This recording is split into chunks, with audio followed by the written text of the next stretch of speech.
Hello, my friends. How are y'all doing today? I hope everybody's doing well.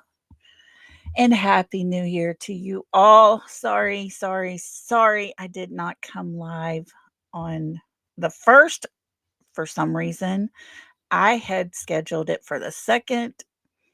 I wouldn't have been able to make it then either because I just felt so bad. But I apologize if y'all were waiting. I am so sorry about that. But I'm so glad that I'm feeling better and I can get on here and see how everybody's doing. I hope you're all doing well. I hope everybody's avoiding the sickness. Our little town here has got the flu, has got strep, and COVID running crazy. Oh, and the stomach flu. Hello there, everybody. Happy New Year. Yes. Happy New Year, everyone coming in. Thank y'all so much for being here. We got our blue eyes in the house. Thank you, my friend. Well, hello, brown eyed girl. Hope you are well.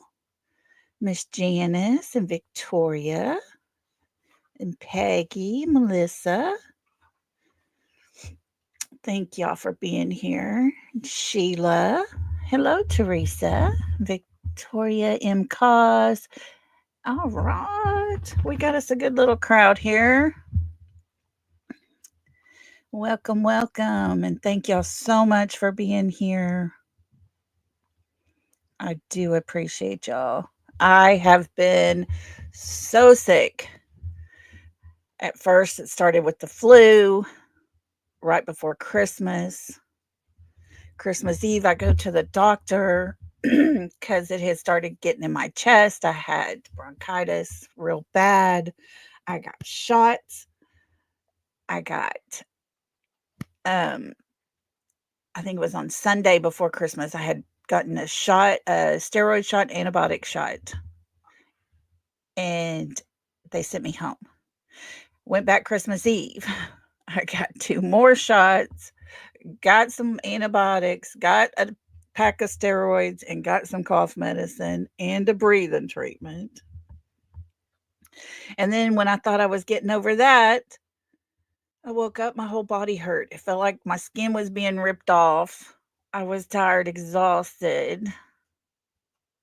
And I went to the bathroom. I looked in the mirror and I was like, oh my gosh, I had what they call COVID eyes.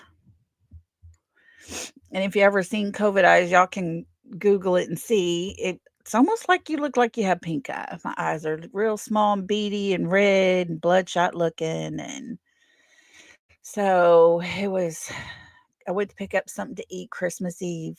I mean, New Year's Eve. And I felt so bad. I stopped by the clinic and they came out. They did a COVID test. And sure enough, I have COVID. So I've had 3 in 1 week. I just couldn't get past it. But this is my thought process, friends. I have had them all three. Time to get it behind me and move on. Knox County has the same thing, huh, Sheila? Oh, it is bad. And the kids go back to school on Monday or Tuesday is where they start here. And of course, we have that, freeze coming in. And it's just everybody's going to get sick again. But oh goodness, I hope y'all feel better, Sheila. It has just been something. I couldn't get past it. Y'all listen to this. My granddaughter, the youngest one, can y'all hear my bell? She come up here, she put a ribbon around a little bell, and she tied it onto the bedpost so that if I need anything, I can just ring my bell and she'll come to me. Bless her little heart. But she would come up here with her face covered up. One time she had her ski mask on and her ski goggles so she wouldn't get sick. But hi, Jay Zolly. Thank you. I am feeling better. I am. today I got up, I went to the store, um, stripped my sheets, got them washed, got everything Lysol down around here. And so, anyways, we're going to start fresh and hope tomorrow is better. I am exhausted and I could fall asleep right now if I just lay my head down for a minute. Hello, Guidance. How are you, beautiful? I hope you're well. Yes, Sylvester, my granddaughter. She's so sweet. She brought me that little bell. It does drain you so much. I tell you, I think I was doing okay until the COVID hit. The flu, I was getting past it pretty good. The bronchitis, I was getting over it pretty well. But man, that COVID hit and it just sucked every bit of energy out of me. So, oh, getting better, Guidance, getting better. What would be really great is if we can find the sweet boy Sebastian, y'all. My goodness. My goodness, my goodness. Oh no, Mary. Oh. Yeah. Oh goodness, bless her. COVID. I tell you. Electrolytes, yes. Yes. That has been what's got me. Hello, Seven True. How are you? Well, I hope everybody has had a good weekend or a good New Year's start to the new year. I tell you, this COVID is just, my skin felt like it was coming off. It hurt for anything to touch my skin. And I would get cold and I would have to cover up with the blanket, and just to lay the blanket on my skin hurt. Yeah, Sylvester. You know, my granny, she lived to be 96 years old. And she was about 94. And I was like, Granny, how come you never get sick? I want your secret. Well, she went and got a little jar of mentholatum, some Vic Sav. And she said, I never leave home without putting a little under my nose and around my lips. She said, I'm going to knock out any virus before it can enter my body. And she was hardly ever sick. I could probably count on one hand my whole entire life that woman got sick. Hey, Chief, how are you? Hope you are doing well and having a good New Year's. Tell you what, we started out pretty rocky, didn't we, guys? Yeah, that Vicks and ginger ale cure everything, doesn't it? You know, I can't drink 7 Up because that's what my mama always gave us when we were um, had that stomach virus. And if I drink 7 Up just on a normal day or whatever, just because I feel like I should be sick in my stomach, I just can't do it.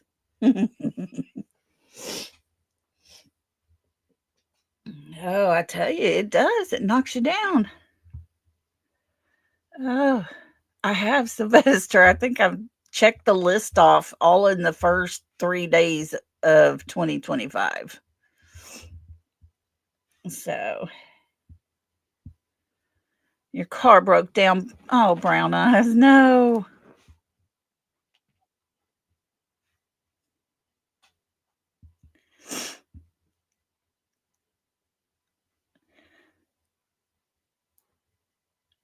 They're in pandemic numbers in Knoxville. Oh my goodness. That we're getting close. They're warning everybody. Oh, thank you, Mary. I tell you, I was trying to get up and be productive and it just wasn't happening. Yeah. Wow.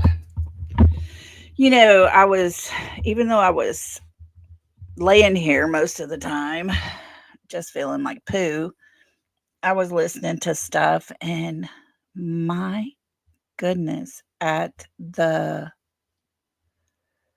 bombings, the explosions, the shootings.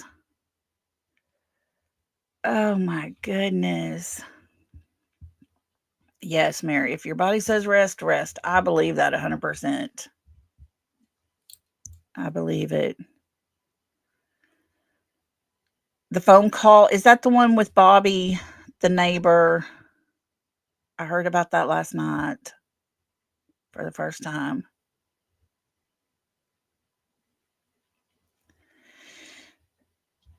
Yeah.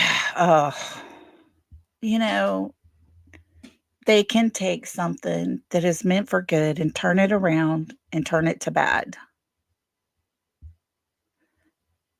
And at this point, they've got to be pretty desperate. Yes. Yeah, people have totally disregarded human life. Yes. I was going to tell y'all, New Year's Eve, I got a little alert across my phone about 15 minutes from where I live. Um,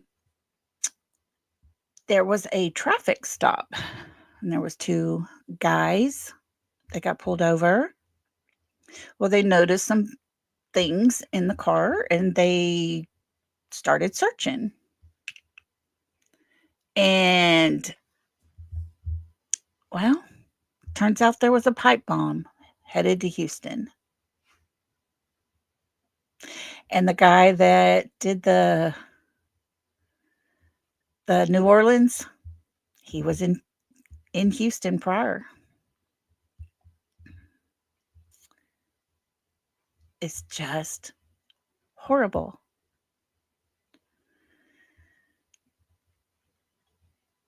Yeah. Um, Blush, there's the phone call where Bobby, the neighbor, I haven't got a hold of it, and I'm afraid to play it because I was listening late last night. Hey, Panda Bear's mom, how are you? Welcome, welcome. Um, I was in Brittany J's and I was listening there, and Seth was in there, y'all, and she started playing that, and they stopped because Seth was fixing to leave. He said goodnight to everybody. He just couldn't. And I've heard parts of that phone call. But yeah, that that makes me not want to play it here. Yeah, it does. It did. She did say there was an elderly couple. Yes. Yes, chief. He had a home in Houston. And matter of fact, I just got the alert across my phone this evening. They did find bomb making materials in his home. It is confirmed. And the ISS stuff is all apparent in his house. So yeah. Yes, Mary, I agree. Hey, Detroit Rock City, how you doing? Hope you're good. You know, we get carried away with the story of what is happening with Sebastian. We get carried away with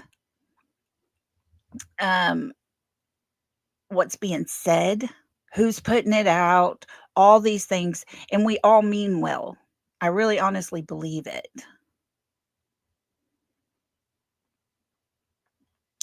But we have to stop and we got to remember that Seth is out there. He's listening. And I'm not too concerned about Katie and Chris, only because of the lies they put out about this child and all the distractions.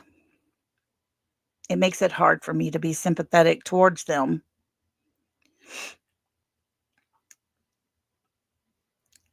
Yes, Chief heard about the truck in Vegas. It's crazy. It is crazy. This world is insane.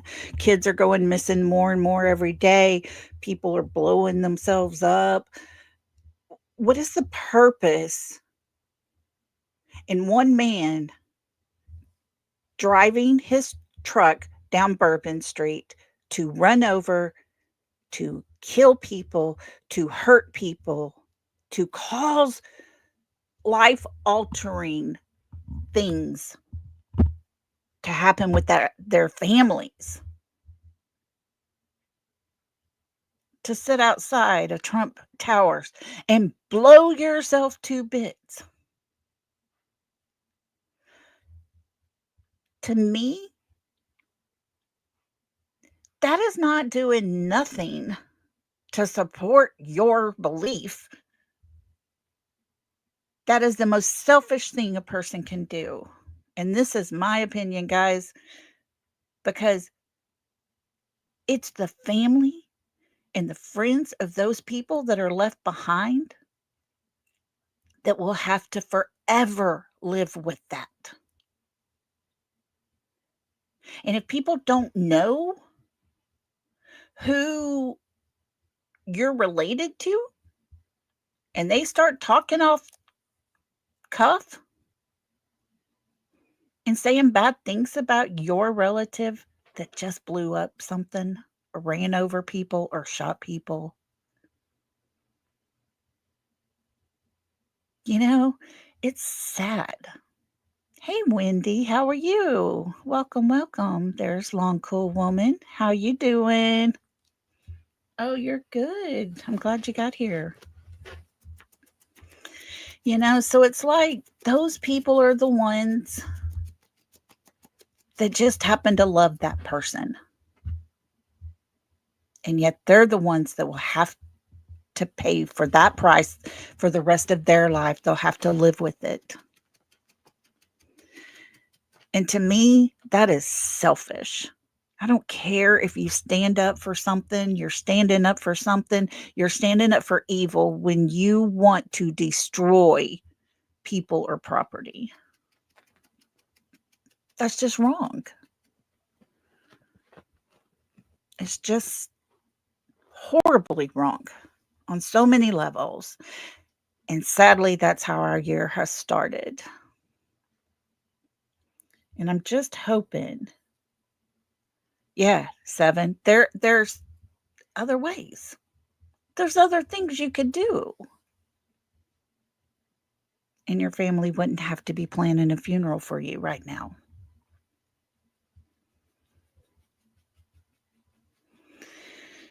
Yeah, it is. People are talking about it so much in the hate of 2025. But it's those people that are selfish that have created that hate. It's up to us to either give it fuel for the fire or let it go. And I'm just going to let it go. I'm not going to pay it a lot of attention. I don't want to spend the whole year talking about it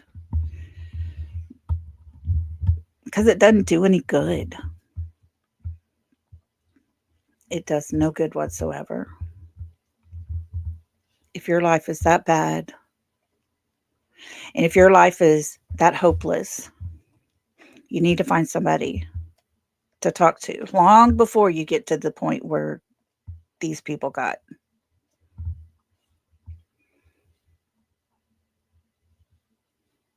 Yeah. Sometimes it is best for your health and your sanity. My goodness.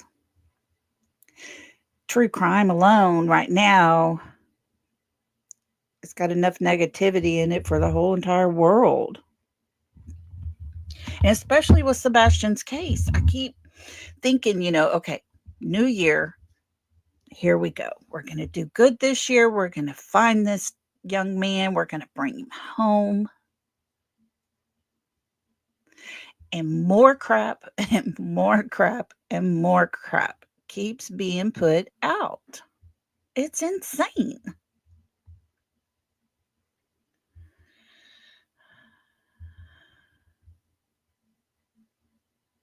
Oh, no.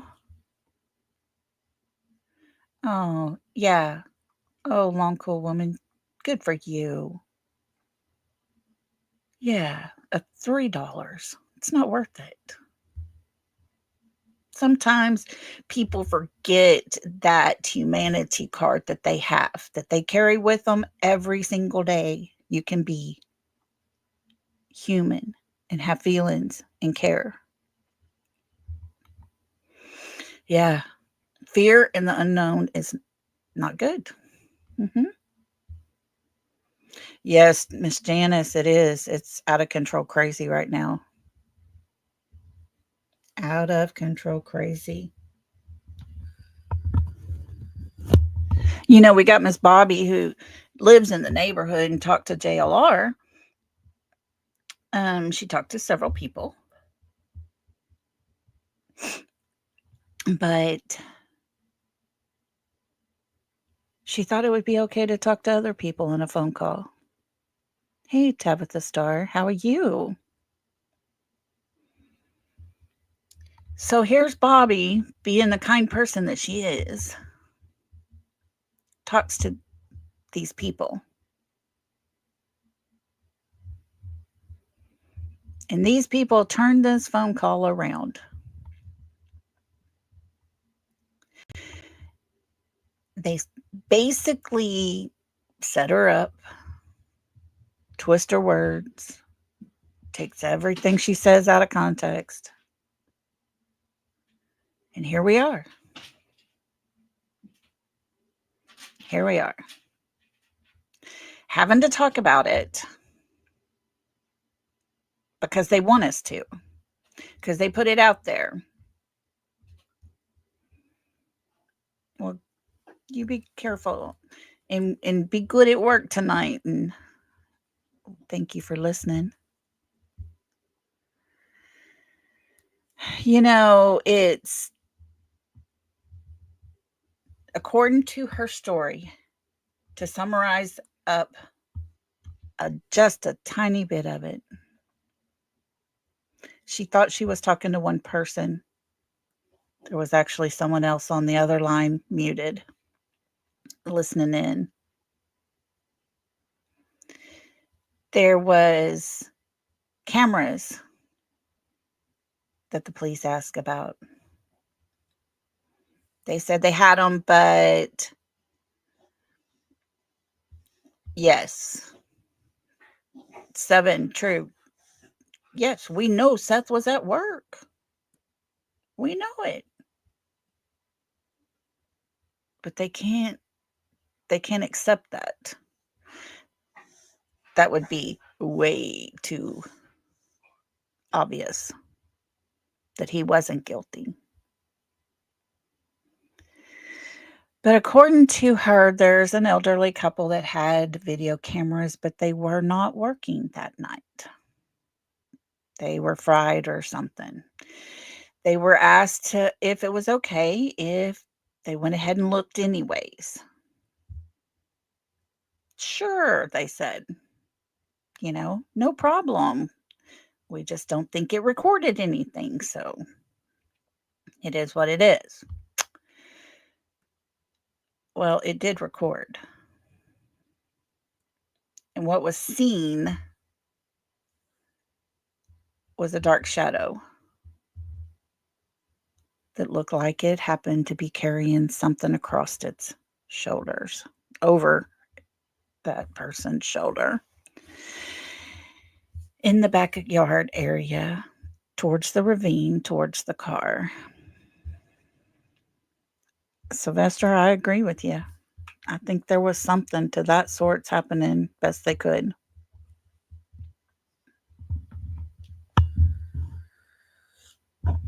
So that's the part that Seth heard last night and he did not want to hear anymore. He has asked that it not be played, and we will respect his wishes. According to Bobby, the way she talked, she actually saw the footage, possibly, but I don't know. And so there's that. Now,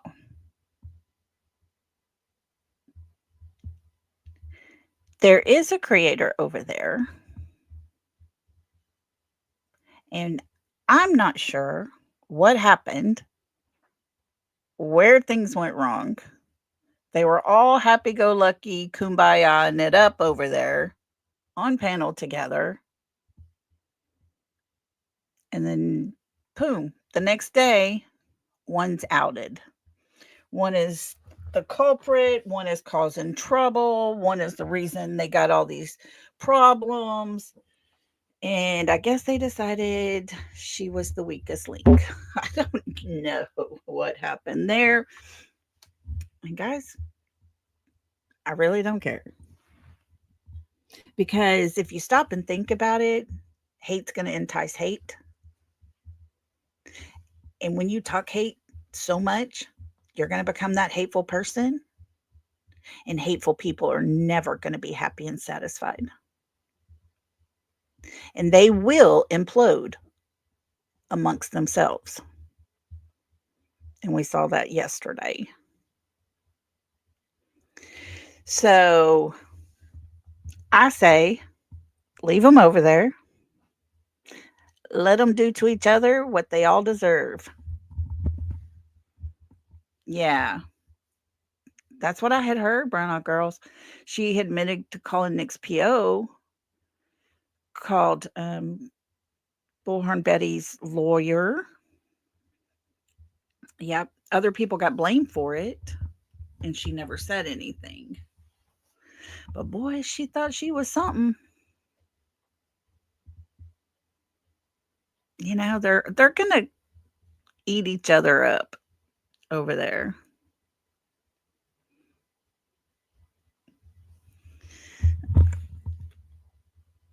Okay, Brown Eyed Girl.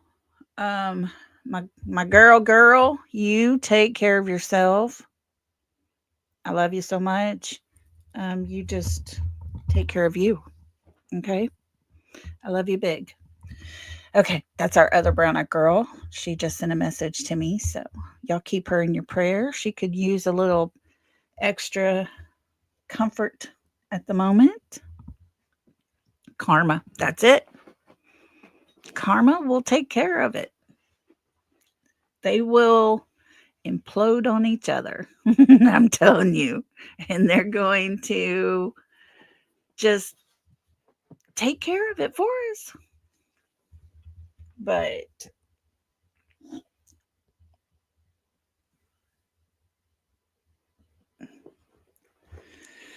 yeah, Lori, yeah. You know, like I say, it's a respect thing, I think, more for Seth than anything. It's not being played out there. It's being played all over the place on the other side. You could go find it over there. But I think those of us who actually care for Seth is just going to kind of let that one go. Hey, Terry. So that's why we're not going to play it. I kind of gave you the gist of what is being said. Don't know if it's true. Haven't seen any of it. That's just what is being said by Bobby the neighbor. So we're just going to leave it there. I'm pretty sure Justin's going to feel the same way about it. But, you know, he may change his mind. I don't know. They are sick and vile. They're disgusting.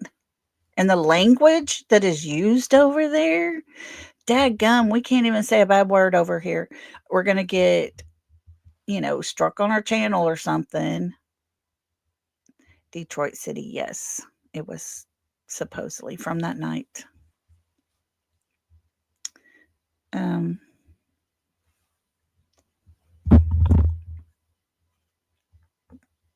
so,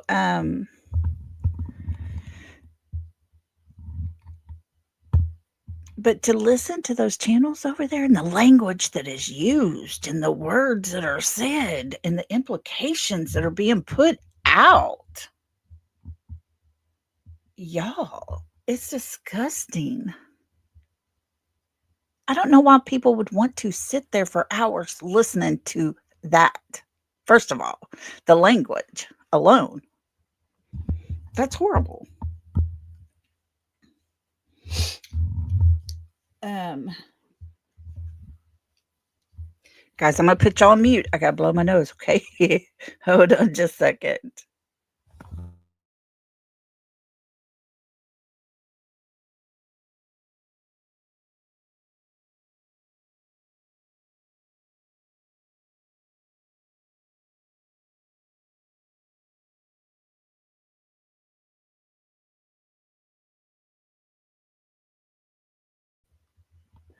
Okay, sorry. Oh, it is gross. Yeah, and Sylvester, we all pretty much have our thoughts, and we're all pretty close to the same opinions. Yeah, they are horrible. I can't listen to them over there. They're bad. Ugh, they are bad. Hey, Tina girl. I didn't say hello to you. And Lori. Yeah. Lori, I'm afraid that the hopes that we have may not be what we get answers of. But if it sure turned out the opposite way and he was alive out there somewhere, I will not be disappointed for sure. I will not be disappointed. Because my goodness, could you imagine the party when that baby come home? But could you imagine what he'll have to readjust to when he got to come home? Yeah, Tina girl, that's kind of what we were talking about, and it's something we talked about. You can go back and listen. I'm trying not to say too much about it, only because respect for Seth. Yeah, I hope that Sebastian is alive. I really do. Um, oh, you're good. I just you'll understand if you go back just a little bit and listen, you'll understand why I don't want to repeat it too much because I just out of respect. But yeah, very incriminating video is what I'm hearing. I don't know that it is for sure anything, but hopefully we'll find out.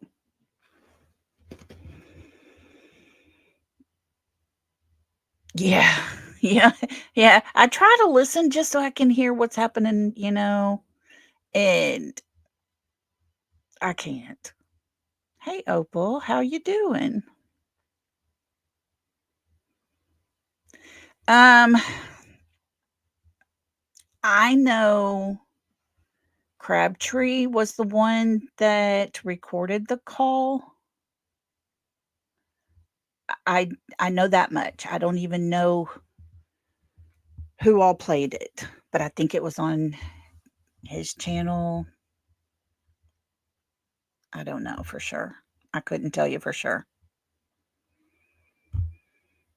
And it's not a video, you just hear the call with the neighbor. The video, I don't believe, has been put out.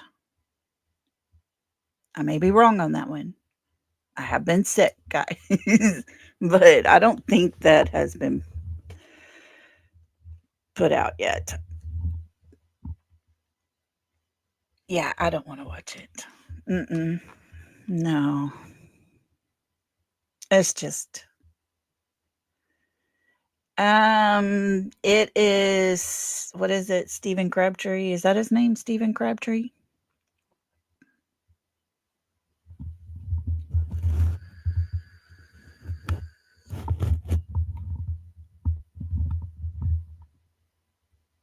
They are talking about Bobby so horrible, aren't they, Tina girl? You know, yeah, you don't have to watch a lot because I'm telling you, if one of the mods wants to put War Eagle, oh my gosh, I love the videos she's putting out.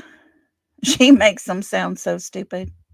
Well, actually, they make themselves sound stupid, and she's just putting it out there for all of us to hear, and I love it because I don't go watch. I try to, but I just can't. Opal, thank you so much. Yes, Sylvester, he is. He is. He is. They are buddies.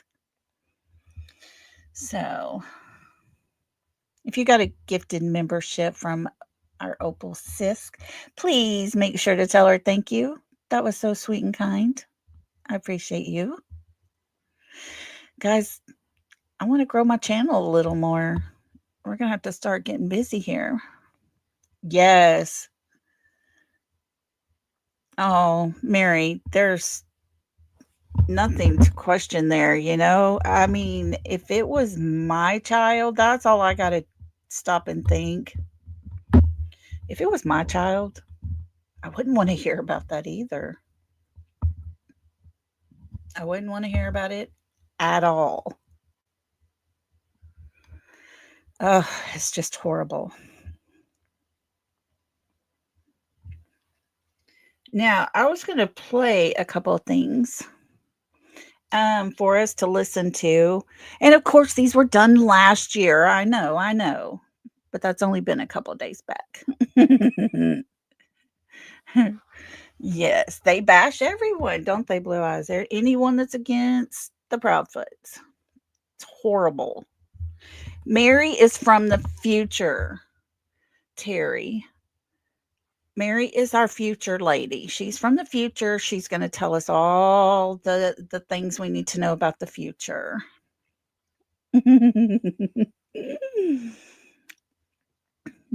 So, it's a lot to go through. But here we are, and we're here because of Sebastian. And we've all pretty much been here long enough that we can officially say we made the commitment and we need to follow through with it. I agree with you on that one, Long Cool Woman. I would end up in jail too. Just saying. If my baby mama was not going to speak to me at all, I'd be throttling her throat. No joke. Mary. But yeah, I don't know how Seth does it, y'all. He's my hero. Oh, exactly. I wouldn't want any of them searching for her. I wouldn't want anybody searching for anybody related to me or associated with me or any of the things. They need to go back to TikTok. They need to go over there, create their little world over there, but they get paid more over here, guys. And that is the big clue. That is your clue as to why they're here. I guess they get paid more. A bigger audience. Ooh, yeah, Melissa. I wouldn't have no self control. None at all. I'd be fuming. I would have lost my temper. Yes, Tina Girl. Matter of fact, since Tina Girl brought that up, let's look at this, shall we? At Night Media puts out update Sebastian Wayne Drake Rogers 16. As of January 3rd, 2025, At Night Private Intelligence has identified new developments pertaining to the Proudfoot residents, which remain a central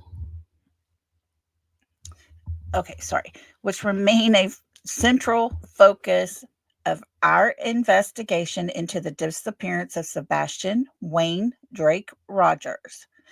Key updates include number one, Proudfoot residence for sale.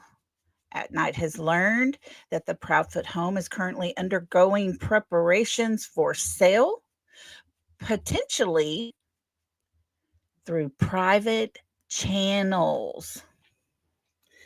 Number two, termination of Brink's home security system. It has been confirmed that the residence has terminated its Brink's home security service and did not have active coverage during critical time frames. Let me read that part again here. It has been confirmed that the residence has terminated its Brink's home security service. To me, that right there says they're not there. They don't need it. And did not have active coverage during critical time frames. And to me, in my opinion, that tells me they chose to have it off during the most important time frame of Sebastian's life. That's what I read. Isn't that something? They had it, but not that night. Oh, yeah.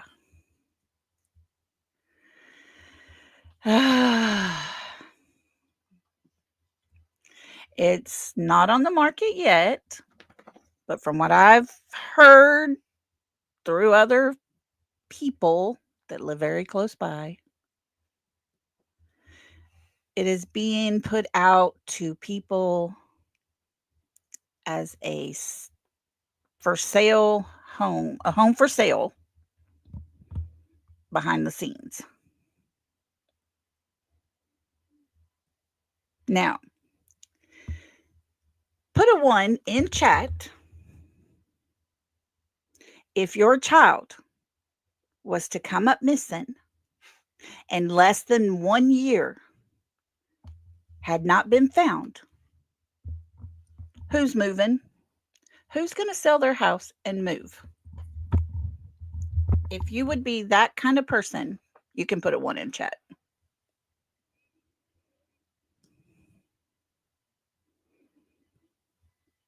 Exactly 7. So allegedly pleading the fifth and allegedly selling their home. Can this be more obvious? Exactly. Exactly. Oh, y'all, I'm telling you, my son passed away 4 years ago. It'll be 5 years next month. And that's even hard to say. 5 years next month. February the 10th. I just recently moved out of my house. I could not touch his room for 4 years. It was over 4 years before I could touch my child's room. Couldn't do it. Didn't want nobody else to go in there and do it. I about had a panic attack anytime somebody would go in there wanting to touch his stuff. And I know where my child is. I can go sit by his headstone and talk to him anytime I want to. But to not know where your child is, to tell people that he ran away and you're going to move in less than 1 year's time?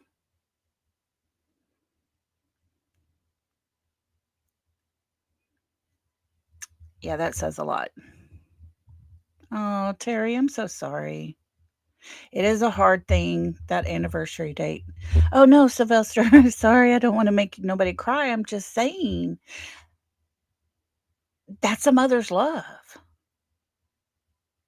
That is what I don't understand from Katie Proudfoot. How is it that your child is out there somewhere? You said yourself one time, if somebody has him, let him come home.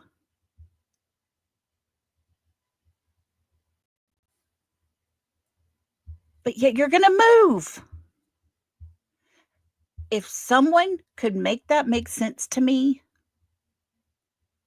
I would really appreciate it because it does not make sense. It tells me more than anything, she knows where her son is. She knows he's not coming back home.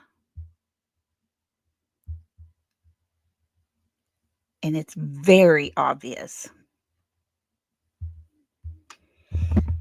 And yeah, that is my opinion. But it's almost becoming facts. Because here we have a mother and a stepfather who can't even tell a story the same more than one time. Katie forgets and puts in a whole different person riding beside her at one point and has to stop and regroup. Chris, he's taken lie detector test. He hadn't taken lie detector test. He's going to for Nancy Grace. He doesn't. What the heck?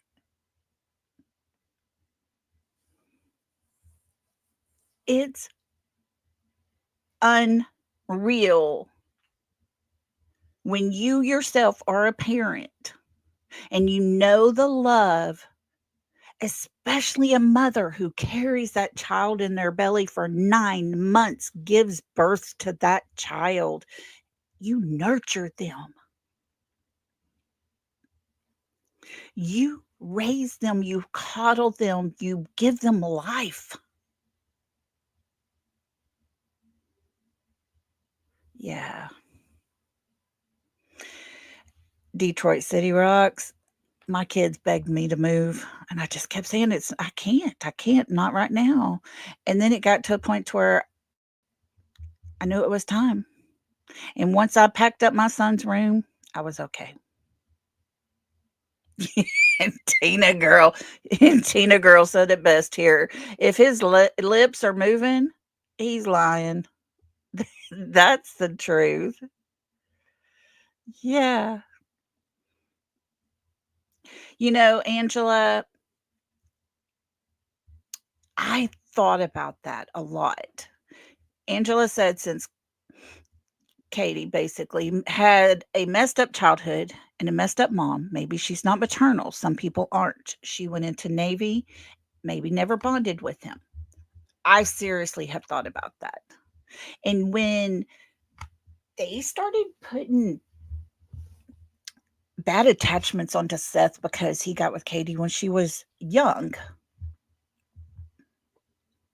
you know, I looked at it as maybe he was saving her from a bad situation because we know it was bad. And I'm not going to talk about it all. Everybody pretty much knows the whole story. You can email me if you want to, and I'll tell you, but I just don't want to put it all out here. And she may not have that maternal instinct. Maybe she is protecting herself from it. It very well could be. I as a mother cannot understand it. But I also didn't have the same upbringing that Katie did.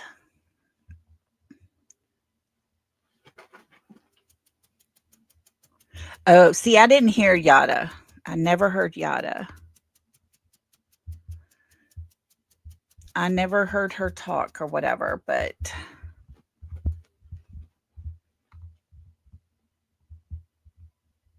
oh, so Katie's relatives said they didn't start dating until Katie was 18?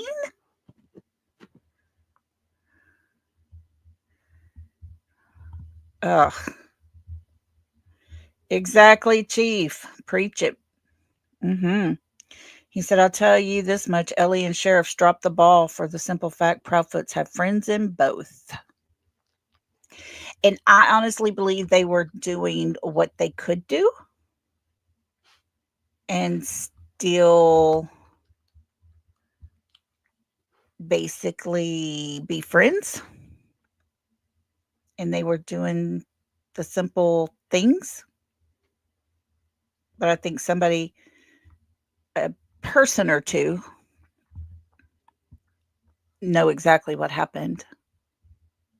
And they knew exactly the ways to divert.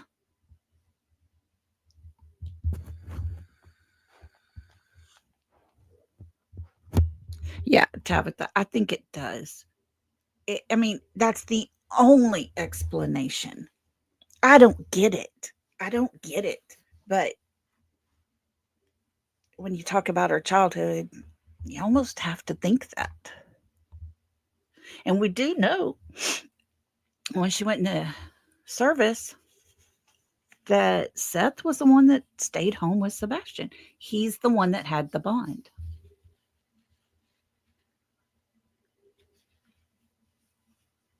Oh, yeah. Mm-mm. I didn't even let my kid's dad mistreat him. If he would get so worked up at them boys, it's because the boys would be misbehaving and not paying attention. He would get so aggravated, and I'd just tell him, honey, go walk on the other side of the house and take a breath. Wendy puts two. Yeah, Wendy. No ones here, huh? Lord. It's just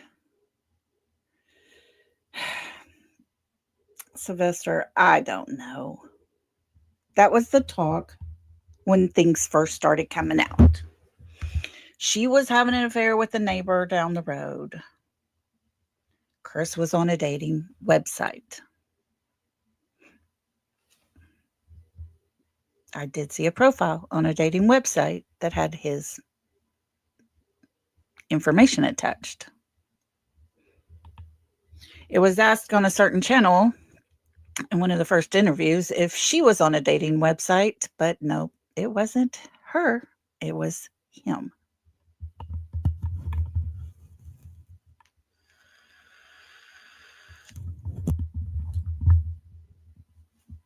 Yeah. No child should ever be mistreated. This is what I think. I think if a person feels like there's no connection to that child, they don't have time to give the child the nurturing, the love, the attention, all the things that that child needs from them, then they should do the right thing, and that is to pass them on. But in this day and time, could you just imagine the hate that person would get because they're doing it? And in a perfect world, if a mother did not have that bond with that baby, had any type of ill thoughts or anything towards that child, then in that perfect world, they would be able to say, I can't do this. I'm not good for this child. And everybody would rally around that mother. I mean, you look at um, Andrea Yates. She was the mother that was postpartum depression, like severe, but she kept having babies because that's what her husband wanted from her. She had what, 4 kids? She drowned them each in the bathtub.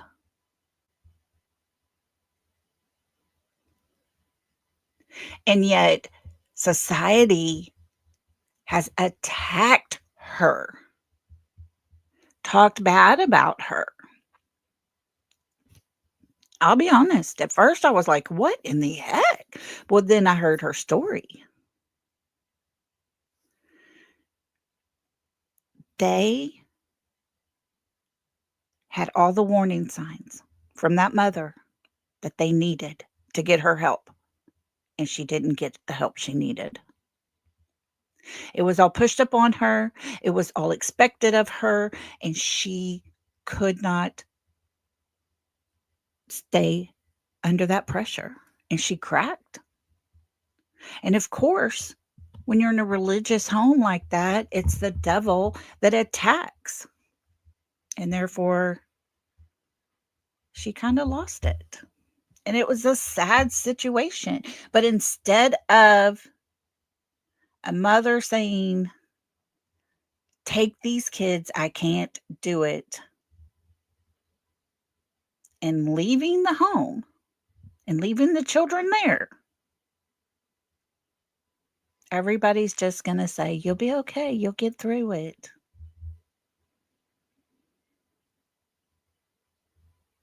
So there are those people that just can't do it.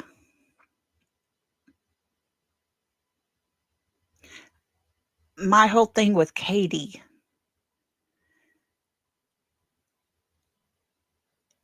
is the help that is there for her. The people that have reached out, the autistic parents that understood her.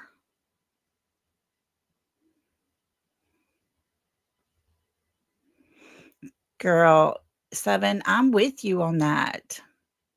I feel like a burden if you ask for help. I know. And that's the society we live in.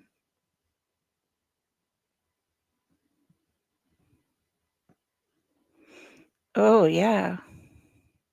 Exactly, Terry. Very well could be. And it's like,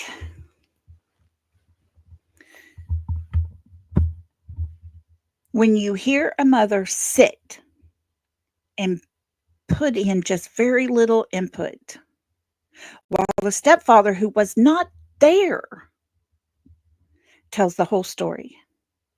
He's the one that talks.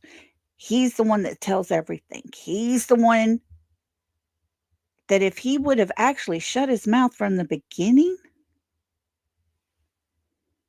then hey,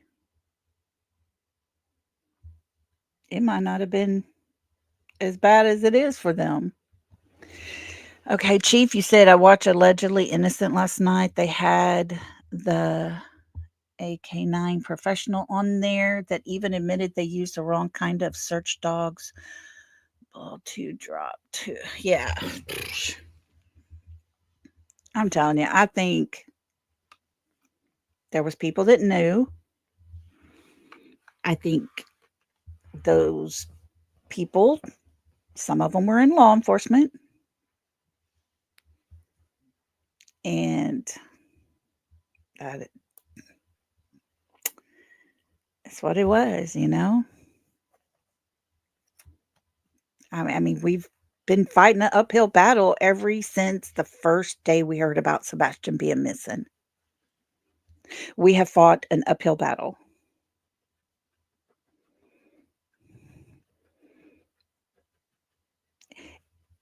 Seven, I'm with you on that one. He was about to go to Seth, But in my opinion, there was something they didn't want out. It was either something that they did not want to get out or something escalated. But an accident, an escalation would not have planned for the jammers on the ring cameras and stuff like that.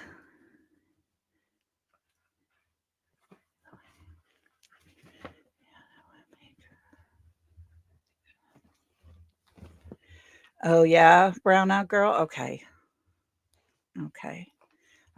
I need to go back and listen to her, find that where Yeda's talking about all that.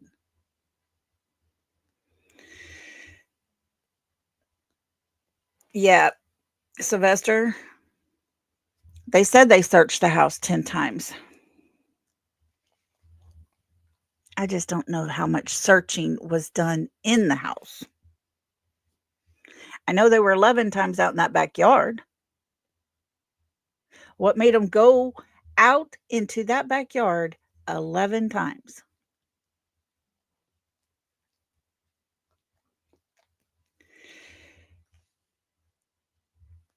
Yeah, Brown, Mary, that's the only thing that would make sense to me for them not to wait out a couple more months to let him go to Sebastian to go live with Seth.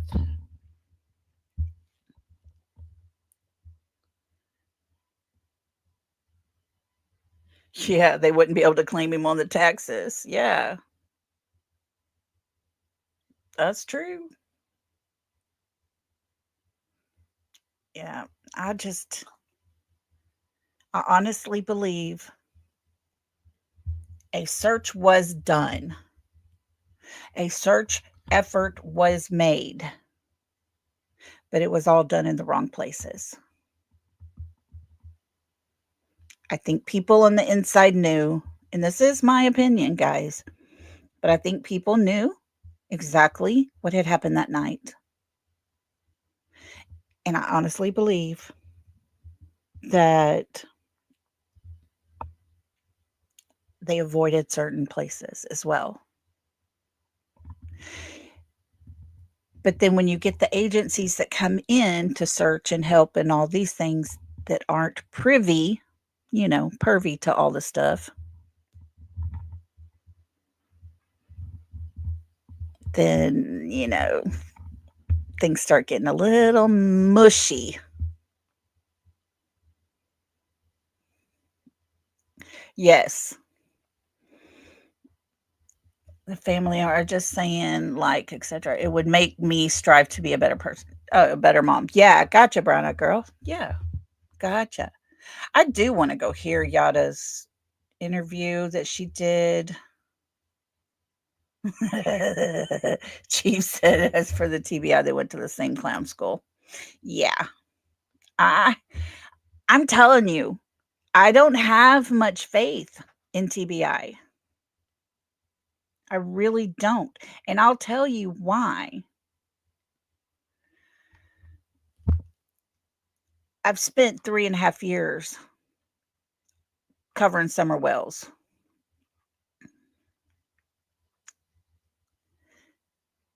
And the Hawkins County Sheriff Department in her area, her home place there,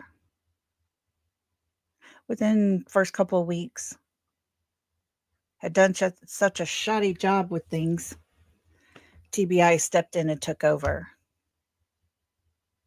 So for daggum near 3.5 exact years, nothing has been done or found or said or any of the things. So when it comes to Tennessee Bureau of Investigation, I don't know if they are overwhelmed, if they lack the employees. I don't know, but I don't have a lot of faith in them. Yes, blue eyes. It needed to be luminol over the place. And not one drop of it got done, as far as we know.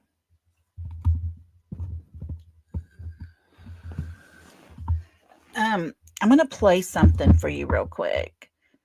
So where's Summer? Yeah. It's really sad. I just, yes, Melissa, that should have been done day one. Okay, let me see here. I'm going to get down here. And I'm going to, let me see which one it is. Okay, I'm going to play this. This is a couple of clips I just screen recorded real quick. Oh, 7 true. I think there's more evidence. They just didn't want to see it because too many people were involved, and I think half of the sheriff department was involved as well, or connected in one way or the other, is my opinion. Okay, so I'm going to let y'all listen to this. Here we go. We're trying to get to the root of everything. I want to hear everything. Yeah, get me in contact with her. And we tried, and she said that she would take the call and never did. So yeah, it doesn't matter because I know all their actions now because the neighbor surveillance. But literally, oh, Steve-O, you're so entertaining. It doesn't matter now if Bobby calls me because we know all of her movements. What the hell are you laughing? Hey. Okay, guys. That wasn't put out too long ago. And we were just talking about the call with Bobby, the neighbor. So we know there's a recorded call with Bobby, the neighbor, and Mr. Crabtree. But yet, he just puts that out there. Like, hadn't heard from her. She wouldn't call me back. That's some of the BS we're dealing with.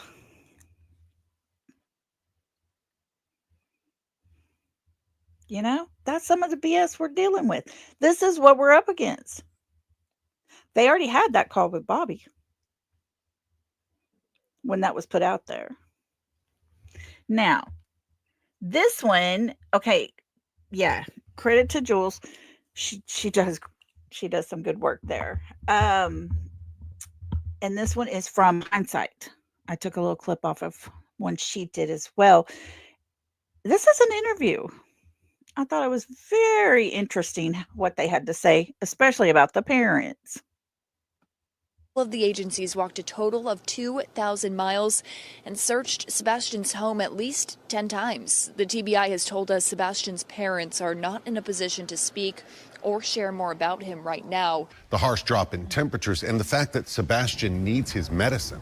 Aaron Cantrell joins us now from Northfield Church in Gallatin, where a vigil is getting underway. Aaron, it's like this young man just vanished.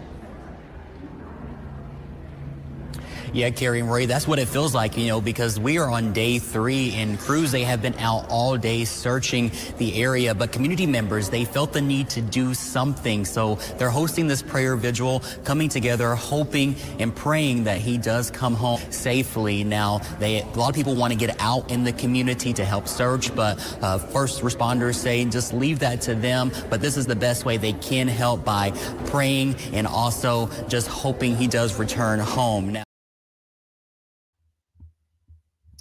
okay, that was the wrong one. I guess I didn't put it on there. Sorry. Okay, that one, we're just talking about TBI. Law enforcement don't need your help. They got it covered. It's the same daggum thing we heard in Summer Wells' case. We do not want the public out here. Doesn't matter that years prior to that, Summer going missing, we had little Carly Trent go missing, and there was hundreds and hundreds and hundreds and hundreds of people come in and volunteered their time and went and searched the basic same terrain. The same terrain that Summer Wells lived in, around the mountains, all of it. But when it came to Summer Wells, nope, nope, nobody can go in and search with them. Nope, they don't need it.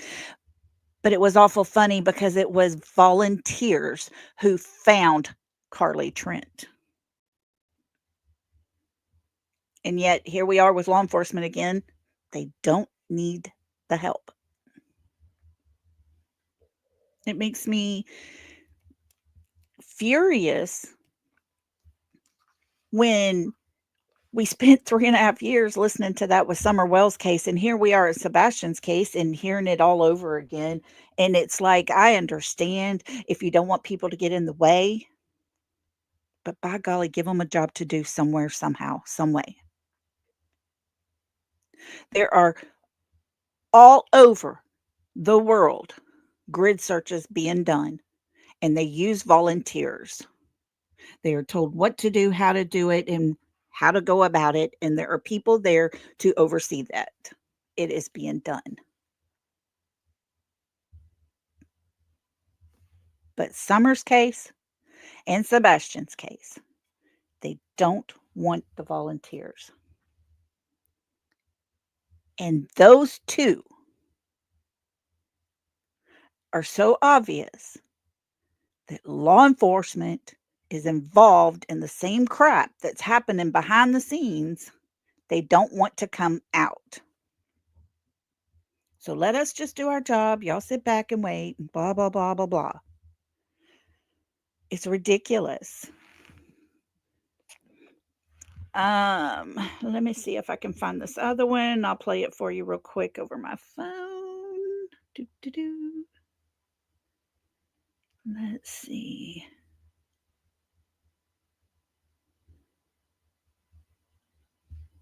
Hang on a second. Sebastian's home at least 10 times. The TBI has told us Sebastian's parents a total of 2,000. Of the agencies walked a total of 2,000 miles and searched. I thought I had it here. At least 10 times. But I don't guess I did.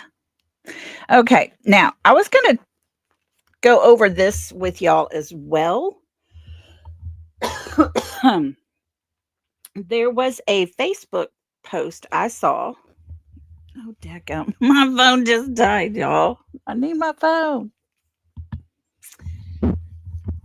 Okay, so we are going to take a little slight intermission, if y'all don't mind. I left my drink downstairs. I need it. My throat's getting very dry.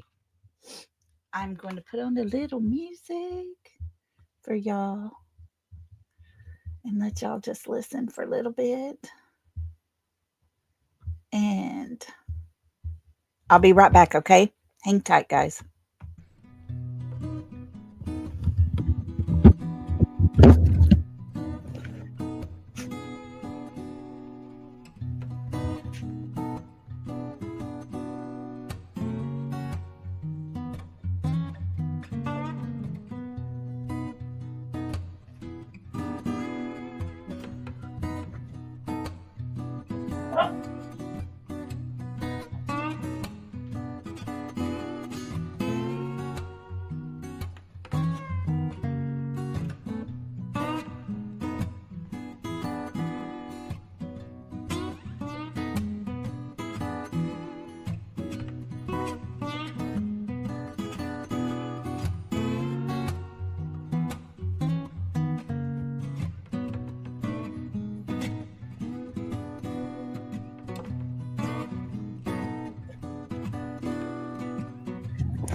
Alrighty.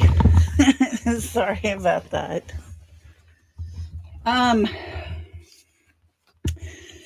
There were some. Okay, I'm out of breath. There was a Facebook post that I was looking at the other day. It was yesterday.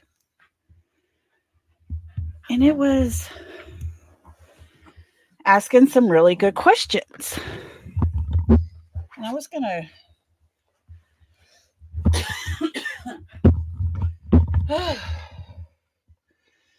oh, I'm too old for this. Oh, whoa. Thank y'all for waiting.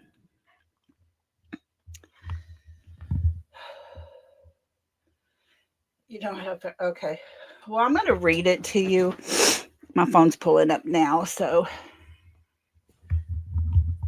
there was somebody that had posted asking, I think it was 6 questions. And if you have Facebook, but you don't have and follow, I am okay. I just run out of air real easy. This COVID and bronchitis got me.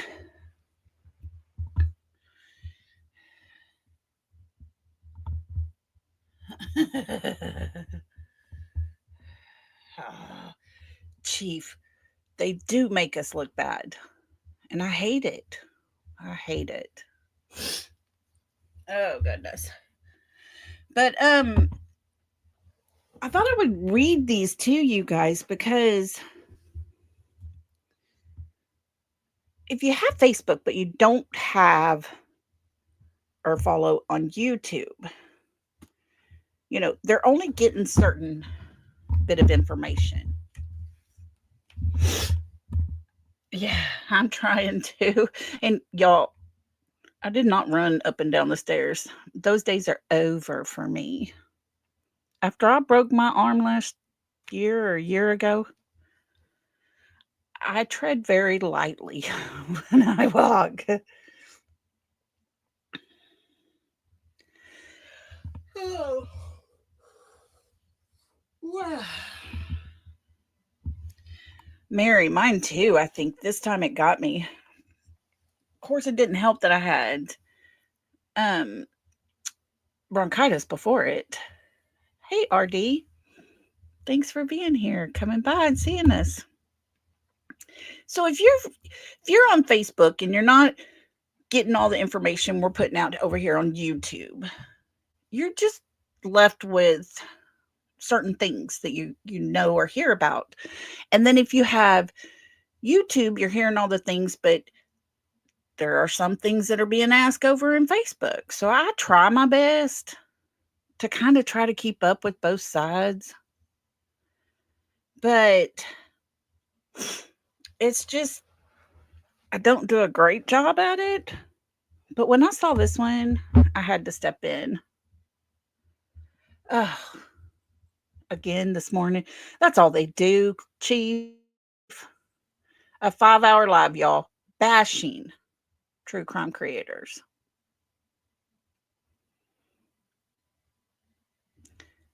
What is the purpose? What is the purpose of that? That makes me so mad. When we're all supposed to be in this true crime community, but yet we have 2 different sides. That's obvious. And that's okay, really. They can have their opinions. They can say their things. If we're over here and we have our opinions over here, we're good. Leave us alone over here. But there's no sense in the back and forth and hitting on each other and attacking each other. And you might as well just be poking everybody's eyeballs out. It just makes me so aggravated.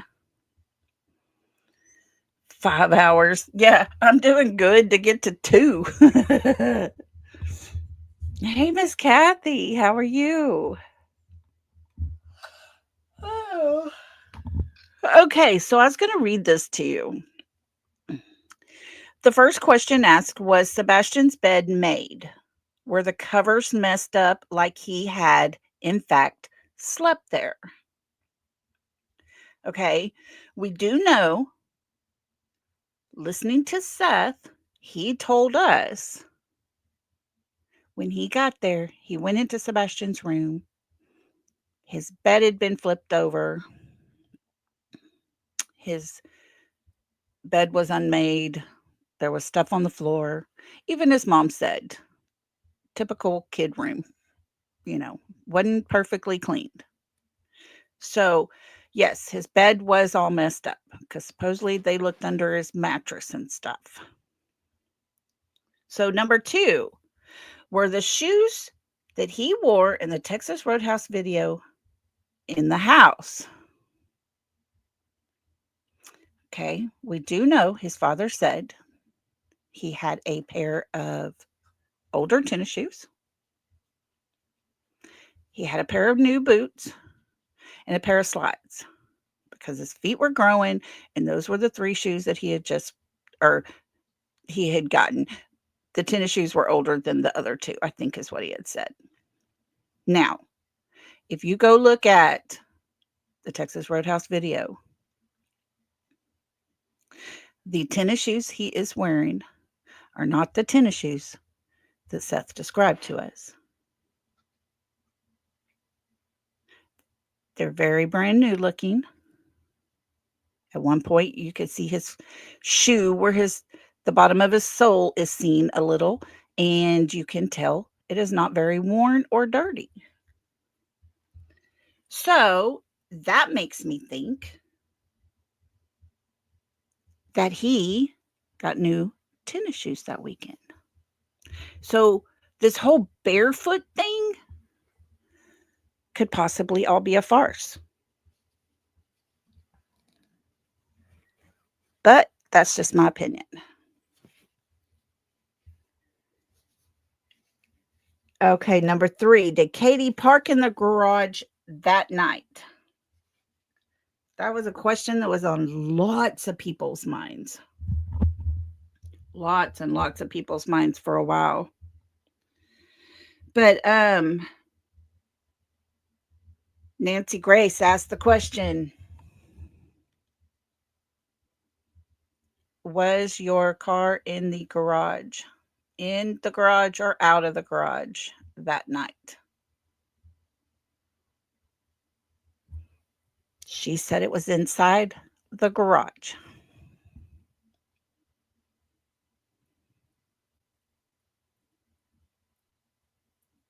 So that night, we know she was in the garage. Neighbors have said to other creators that most of the time she did park her car inside the garage.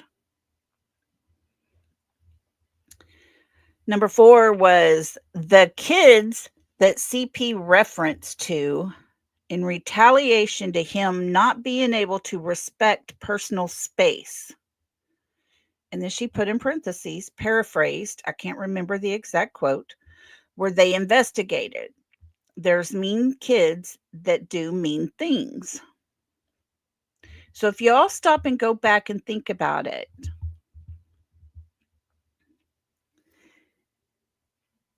there was a time where Chris was telling and Katie was telling that Sebastian had no personal space. He got up in everybody else's personal space, and kids would not get along with him because he was very one-minded. If he was on this, that's what everybody's going to do. He was very set that way. But those kids, you have to remember, have the same issue basically that Sebastian had. They had their quirks and their boundaries and things that they were trying to cope and learn and all that. I do not believe that would have anything to do with this, but I do know this. The kids at his school were talked to,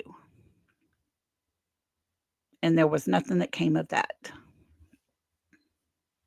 Oh, Melissa, Texas Roadhouse video. My goodness. I was expecting way more than that. All the people walking by that table, 90 to nothing. All the distraction and the noise. And if y'all have ever been to a Texas Roadhouse, it's loud. It's just loud. It's like the wood of the walls. I don't know if that's what makes the sound bounce really easily. I don't know, but it didn't bother him. He sat there, well-mannered, used his napkin. He was good. He wasn't triggered. It wasn't bothering him. Yeah, he had his focus on his food and his mom. And to me, that's a young man who had control of himself. That's a young man that knew he needed to take control of his situation, his mind thought, and process things. And he had already accomplished that. But we didn't get that version of him. Oh. Well, if she was looking for a waitress, that wasn't the look to give a waitress. That's for sure. If I would have been her waitress and she looked at me like that, I'd have kept my ass walking.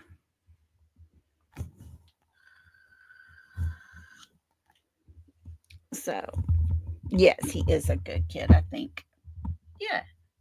I mean, he was perfect. Perfect.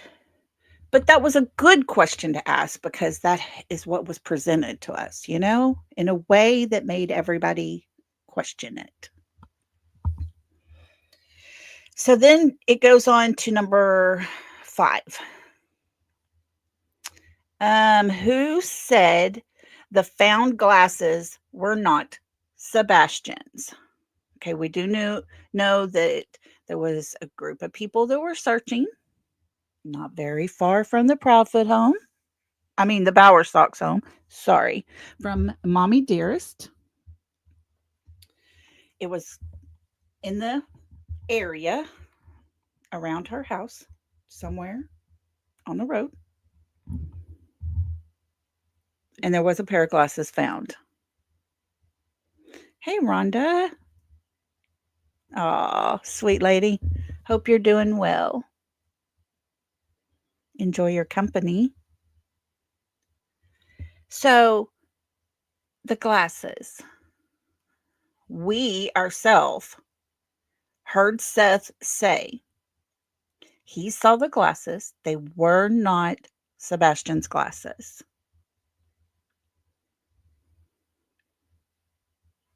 No. Surely his dad knew what his glasses looked like, right?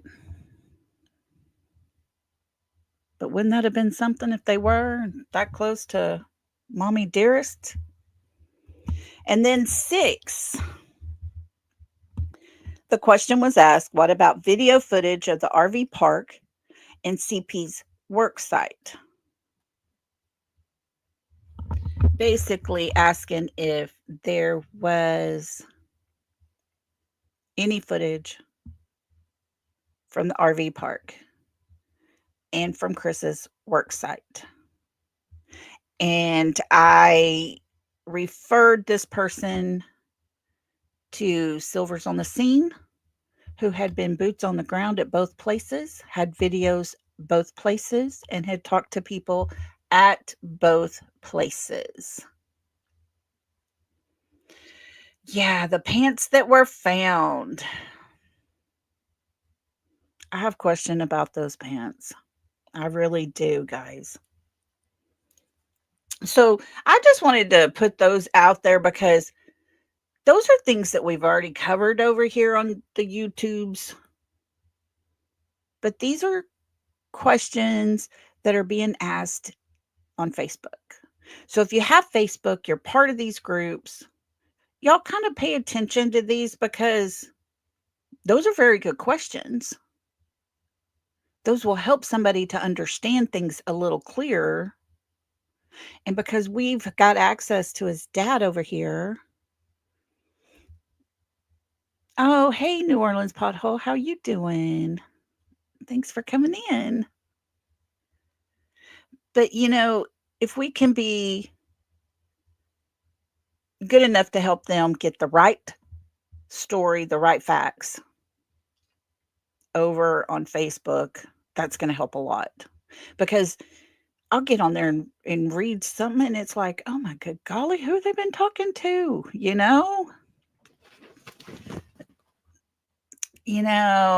Rose, I'm kind of wondering.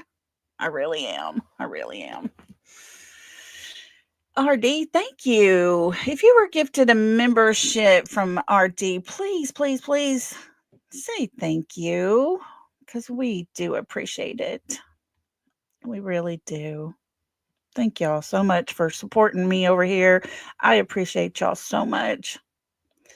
And I love y'all. I'm just glad I'm feeling better and can get back on here with y'all. Goodness. Nope, I was echoing in the background. R. Taylor, how are you doing, sweetheart? I hope your son's improving. And we got Sharon and Pink Warrior. Hello, y'all. Welcome, welcome. If anybody else has come in, welcome. And thank y'all for being here.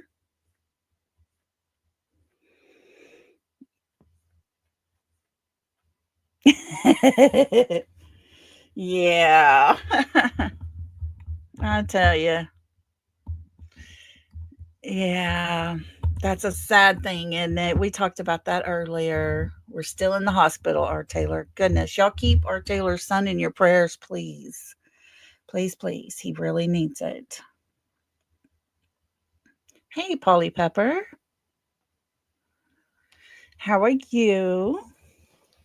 Thank y'all for coming in. We're just going over some questions that were put out on Facebook that were really good questions, but needed to be answered with all sincerity and as correctly as possible, because just like the Facebooks and the YouTubes, everything gets all kinds of messed up. So, anyways, I want to play about 16 minutes of this. And this is it's Evil CJ Media and Investigations. And this was put out just a few days back before the new year. So it's old news. It's last year, y'all. But we're going to listen to it anyways, because I want to go over it just a little bit. And if any of my mods could put his link in, I really would appreciate it, because we're going to play more than just a few seconds of it. We're going to play, it's about 16 minutes. So we're going to listen to this and we'll stop it and discuss it along the way. No further along, huh? Oh, goodness, R. Taylor, you are in my prayers. You really are. That has got to be hard.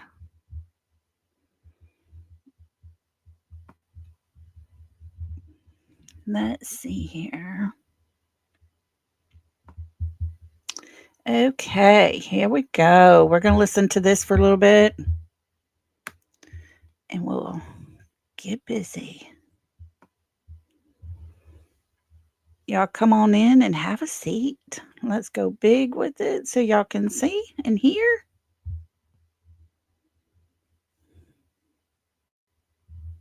Here we go.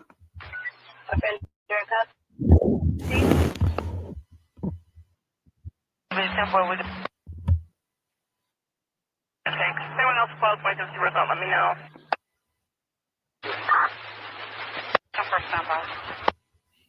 All right, let me share this first with you. Now, I'm going to revisit something we brought up last night because it's important about something else that I'm going to show you here in a second.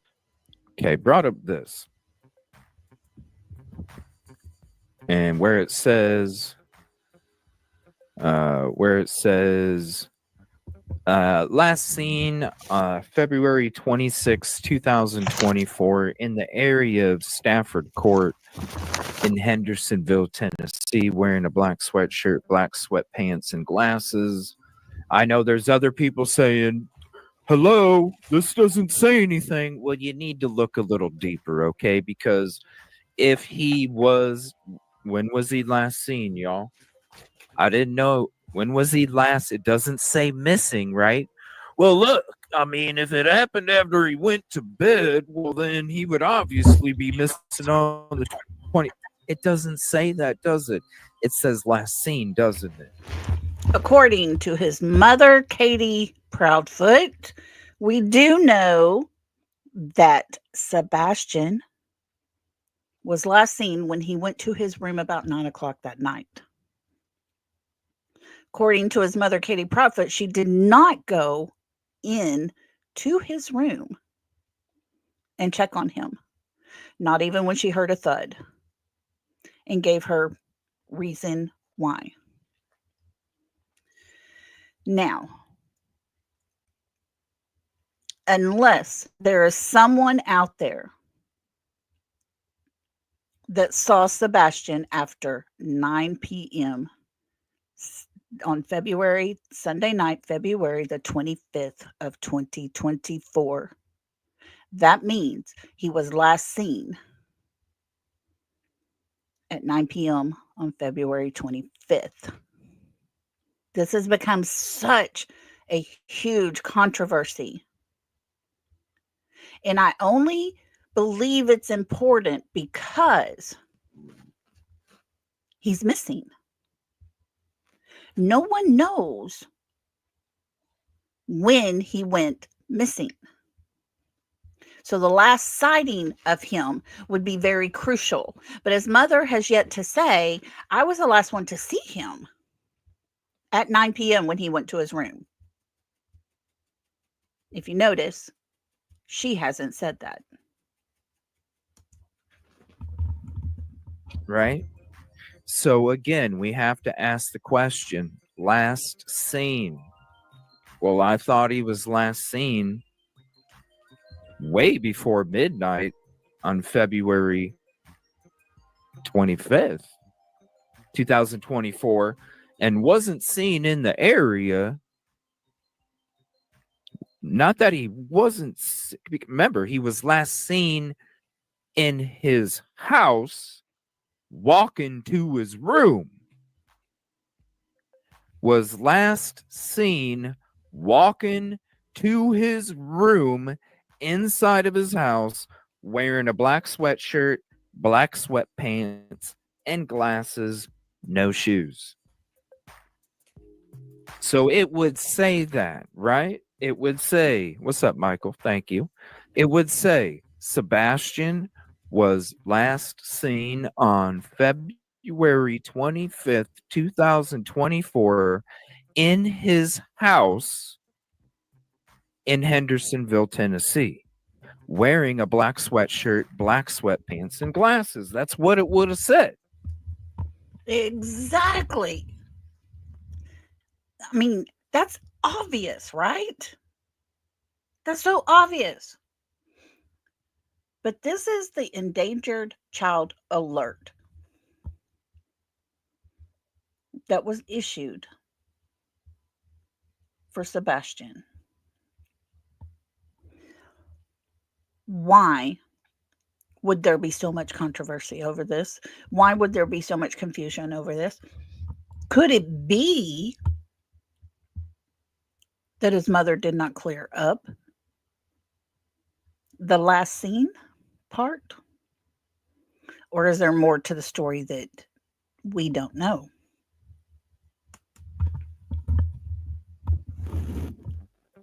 It doesn't say that. It says Sebastian was last seen on February 26th. That means 12 midnight or after. Was last seen February 26th in the area of Stafford Court. Why would you say in the area when he was last seen in his house? Not in the area of Stafford Court, in his house. So then Mr. Nick Barris had a little something, and I want to share this with you guys. So Nick Barris had posted something on February 26th. Okay. Nick Barris posted on February 26th. Here, let me. Exactly. Excuse me. Exactly, R. Taylor. She said everyone forgets is black pants with the white stripes. That's not even mentioned. And it wasn't until people on YouTube started questioning what this said that she and Mr. Chris decided they were going to clear it up. Wasn't important enough that it's out there in the public already. Let's not clear it up until we get questioned on it. Let me put my face. Let me put my face over here. All right. Nick Barris had posted on February 26th. Sebastian was last seen earlier today in the area of Stafford Court. Who? Who? Who?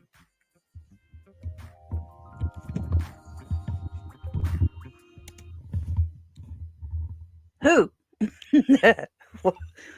Who last saw him earlier in the day of February 26th, 2024?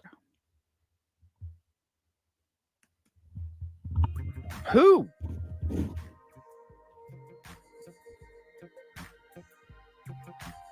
So now it makes sense. Because when we showed you the screenshot also, let me go to that, of this right here. This was from TBI, right? Showed this last night.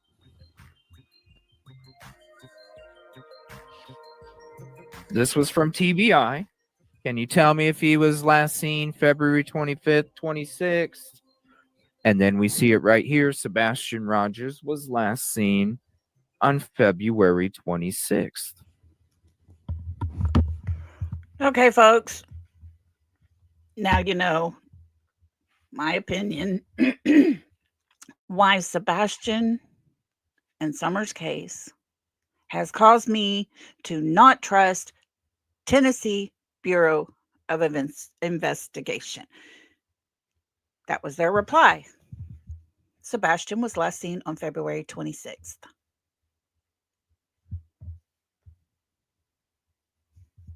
By who? Very confused. Thank you to everybody that's come in. Welcome, welcome. Y'all come in and have a seat.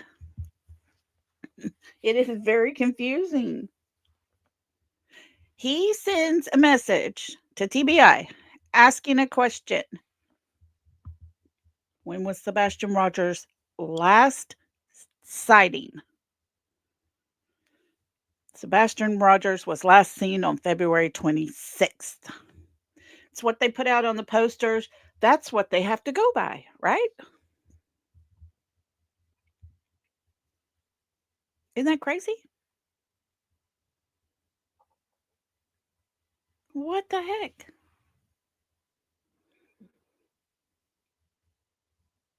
Oh my goodness, AMC. She got hacked for $700. Dark web. Oh. My goodness. Hello, Miriam. It is crazy, y'all. This is their reply. You see it there. There's their little logo. Last seen on February 26th. And we wonder why we're treading uphill. It's because of stuff like this. And it's not being taken care of by the people who know. Like the mother.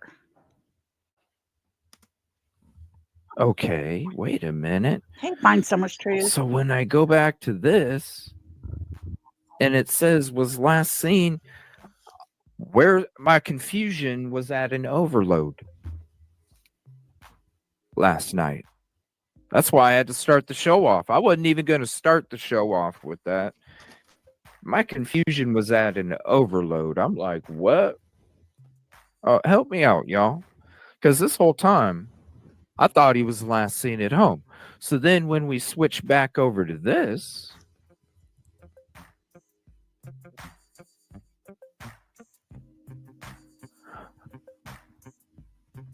oh, okay. Okay. Okay. Now I understand. Now I understand why it's the 26th.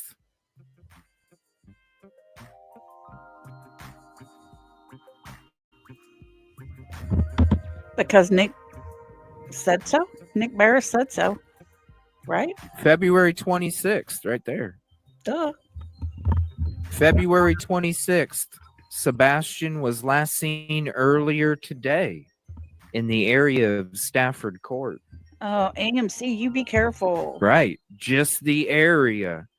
Just like what this says.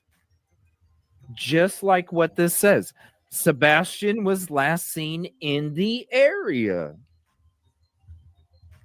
Now it makes sense. Who's running this show is what I want to know.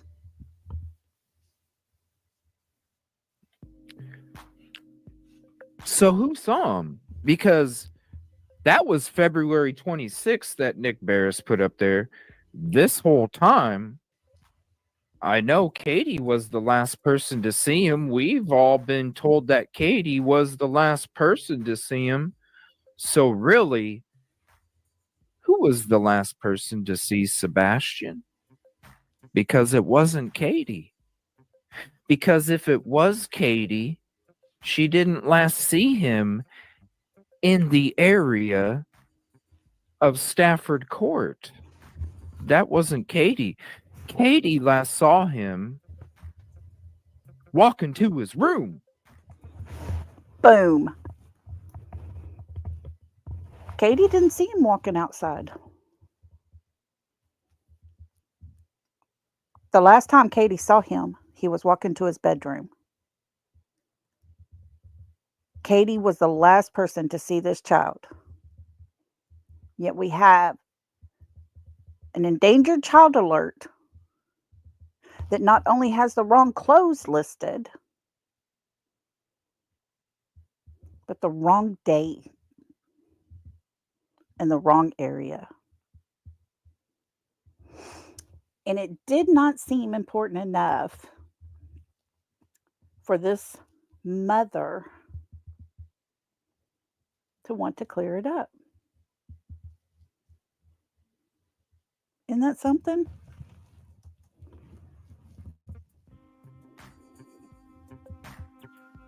So when we were going through this last night, and I'm sitting there going, okay, maybe somebody had to have seen him.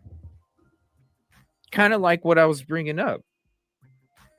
Somebody wasn't able to catch it on footage, but somebody did look out their window. Somebody wasn't able to capture footage,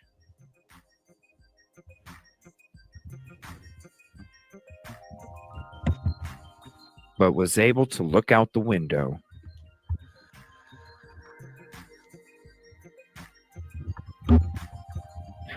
Who saw Sebastian?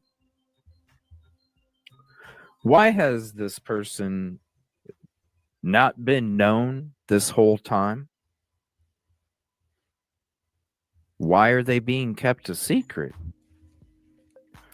Why is the witness account of Sebastian being kept a secret? And then I want to say this when it comes to Seth's proof of life video, and I don't think anybody's asking this question. That's not proof of life. Thank goodness, Amy. That would be amazing if that was Because wouldn't for proof real. of life be the witness that saw Sebastian in the area of Stafford Court? Wouldn't that be the proof of life? Not the Texas Roadhouse. Not the Texas Roadhouse. Proof of life. There would be more video. You can't tell me that if somebody saw something, you can't tell. Listen, even if it was somebody that said, yeah, I saw a figure dressed in these clothes that looked or could have possibly been this person walking in this direction, well, then how come we haven't known a direction to go to this whole time? Why are these things being kept a secret? Great question. Great question. But yes, I agree with y'all. If there was a video that shows him last seen in the area of Stafford Court in those clothing, then we haven't seen it. They haven't told us. Maybe, just maybe, they're holding that one close to the vest.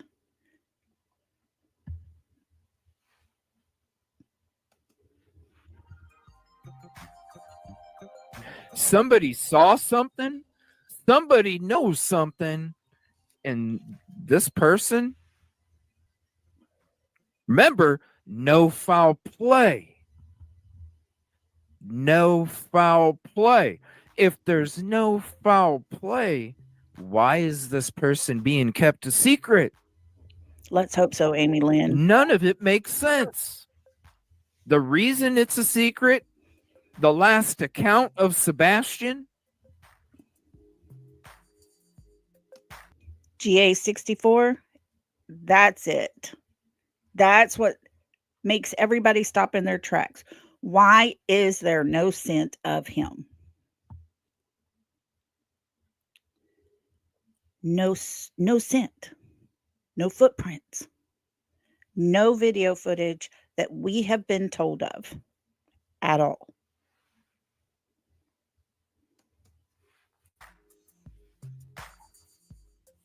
the direction he went, the possible description of what this witness statement could mean when it comes to so many other things going on with not only what people, but what the family can do to help as well.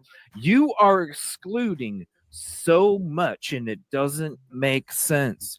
Who was the last person to see Sebastian Rogers? Because it wasn't Katie.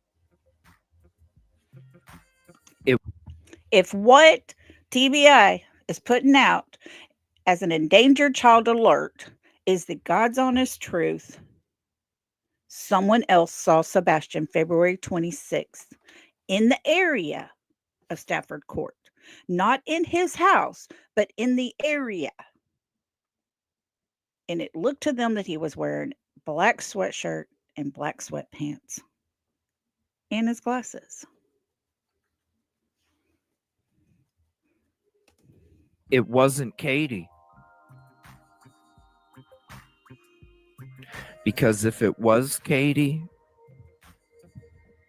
this would say Sebastian was last seen on February 25th, 2024, inside his residence on Stafford Court in Hendersonville, Tennessee, wearing a black sweater, black sweatpants, and glasses.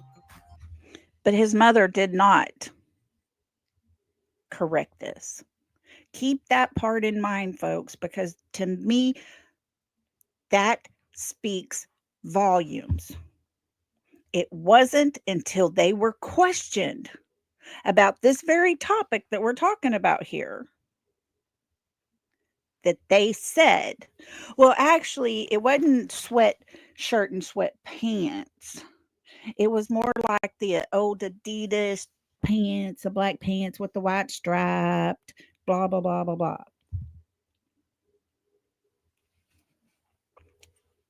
They didn't clear none of it up.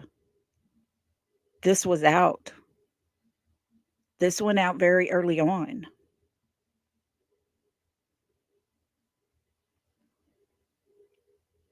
And so that makes me question. If you want your child found, why would you let this information be put out there if it's not correct? Because according to Katie, she was the last one with him. She was the last one to see him when he went to his bedroom at 9:00 in their house on Stafford Court. And exactly, Tina girl, why so much misinformation? I would be out there clearing up every tiny little detail to make sure the public had the exact perfect info to recognize my child and know where he was exactly at what time and where. But we don't get that from her. That's what it would have said. Who was the last person to see Sebastian? If you don't want to say who, at least give us a direction. At least give the family something. Even if it was a car. But that would require foul play, would it not? Would a car not require it to? I mean, if a car is involved, it's foul play. If he is with anybody else,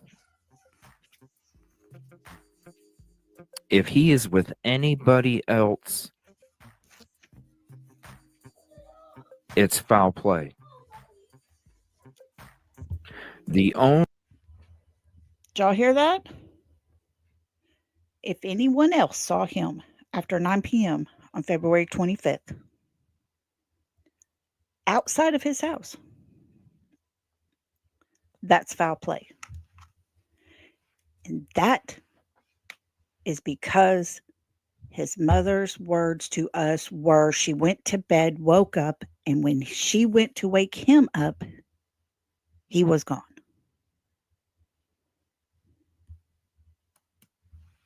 only way it's not foul play is if he was witnessed by himself. That's it. If he is witnessed by himself,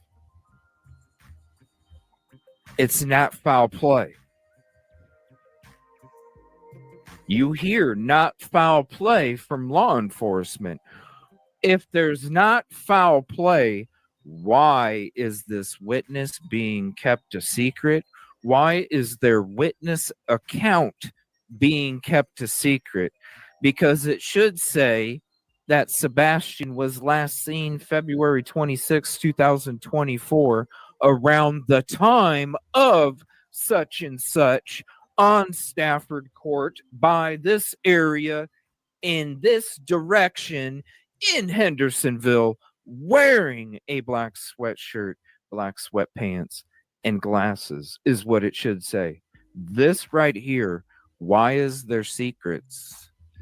Why have this whole time we have thought that Katie was the last person to see Sebastian for the last 10 months? We have thought Katie was the last person to see Sebastian. And as we go through stuff that was posted from the very beginning, after seeing some other messages of posts from a couple days ago, doubling down on the date because look, you can make mistakes in the beginning on February 26th, but when it's December 26th and somebody sends TBI a message asking them what day he was reported missing, and their response after they come back to him was February 26th, 2024. Why? Why this whole time have we been thinking that Katie was the last person to see Sebastian alive when it's been a lie? Makes you wonder if this whole case has been a lie. I mean, have we been lied to from the moment she woke up that morning? Or was it we were lied to when they came home from Texas Roadhouse the night before? This is insane. This was put out almost immediately. And yet, it sits there. So either they know something that we don't, or it's all a lie.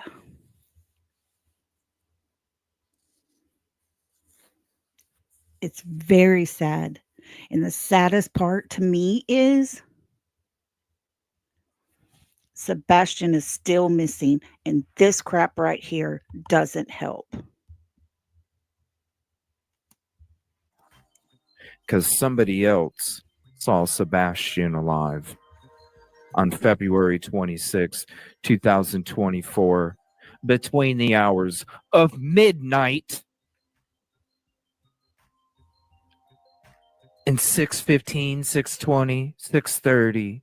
In between that area, because I'll give you a time since they don't want to.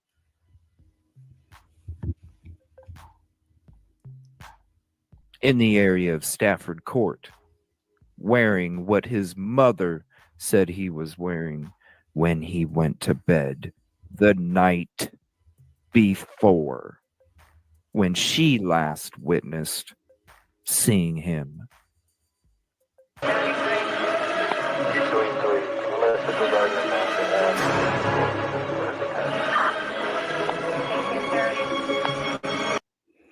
Okay, guys, y'all go over to Evil CJ and sub up. He's putting out some good stuff. Lots of questions. Lots and lots of good questions.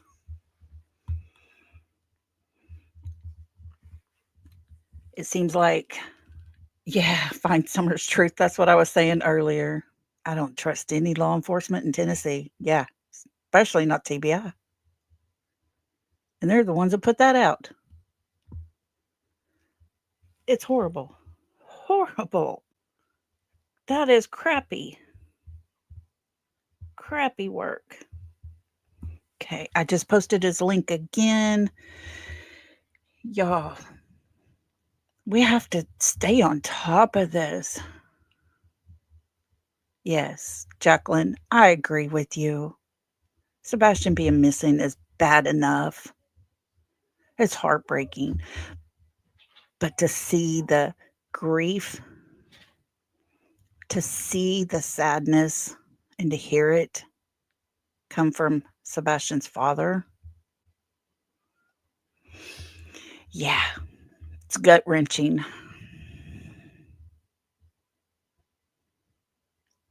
But guys, that's what it is. It's what we're against. And we're here to help put out Sebastian's name. We're here to help this child be found. To do what we can to keep his name out there, his face out there. I'm not into all the drama and the bashing each other and all the crap and the distractions. Let's talk some truth. And the truth is, his mother halfway tells a story about the last time she saw her child, but the stepfather tells the details. The more he talks, the more we hear. That is facts. Yes, Tina girl, I heard a little bit of it. It was enough. I heard enough. And I had talked earlier in here, we're not going to be playing it here. I just don't want to do that to Seth. Because, guys, it's a real possibility. It's a real possibility it could be true. We're coming up close to a year. Happy New Year, butterflies. How are you? And everyone else that has come in, Alicia P. Anybody else that's come in, thank y'all so much for coming in and listening and being here. I appreciate the support. Y'all are so precious. And I know y'all are here for Sebastian. I agree with you, Alicia P. I have no faith in Ellie. None. And this just put it over the top for me. In the state of Tennessee, if my grandbabies were to ever go there, I'd have them on a leash attached to me. Because I don't trust anyone looking for a child because there's too many people behind the scenes working out the details. The details of what's going to be said. The details of what supposedly happened and when. We started out listening to a mother tell us that she woke up at 6 o'clock in the morning, went into her child's room to wake him up. He wasn't there. She went back into the kitchen thinking, oh, maybe he's fixing him some breakfast because he's been known to do that before.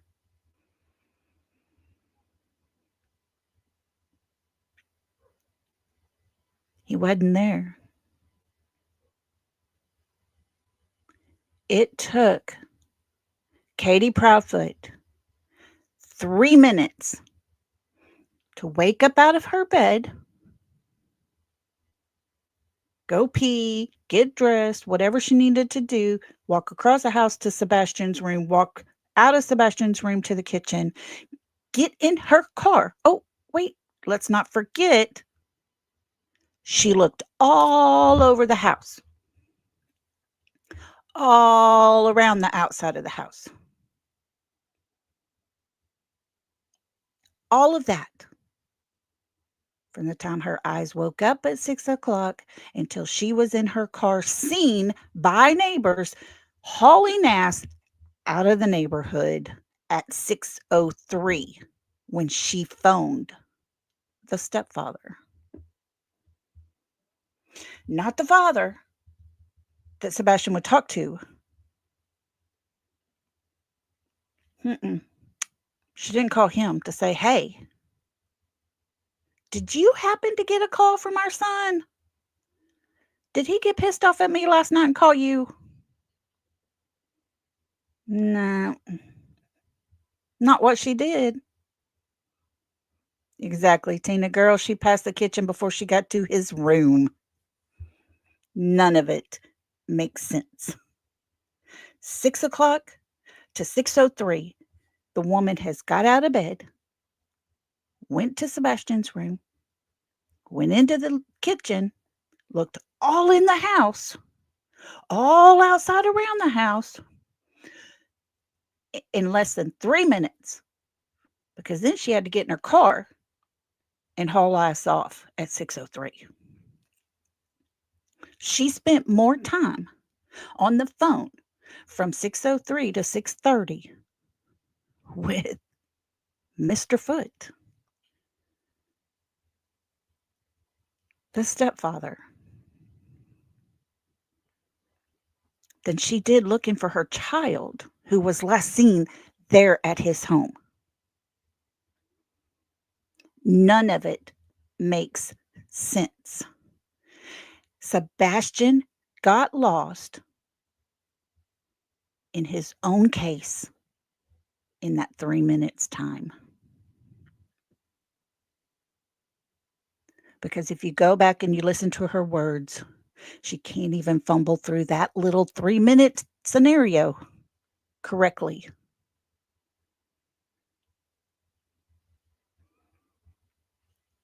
And here we sit almost a year later, and he's nowhere to be found. I do too, Alicia. I think they give Seth false hope, yes.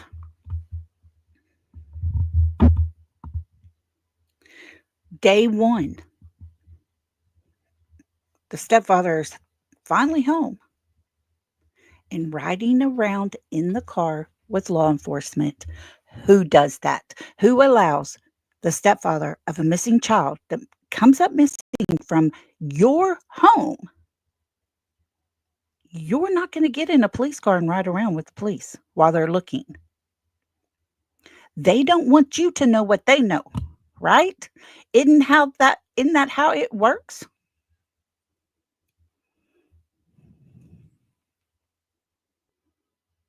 I just don't get it.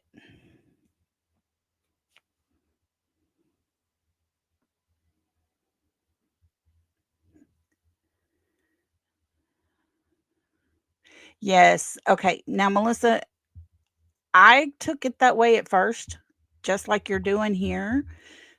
But if you go back and really listen to it, she really is talking about on that Sunday morning. I first heard it and I thought, wait, what a minute. Wait, whoa. He wasn't even supposed to be there that morning. But that's where she starts fumbling up. She couldn't even get that part right to where we could understand that it was clearly Sunday morning.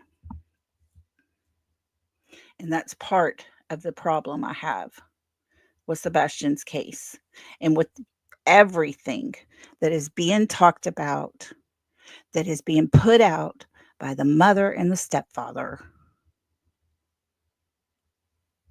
I can't believe it. I can't take it as true. It's hard to accept the words of the person that last saw him. The only story we have is Katie's. She was supposedly the last person to be with Sebastian in their home that night.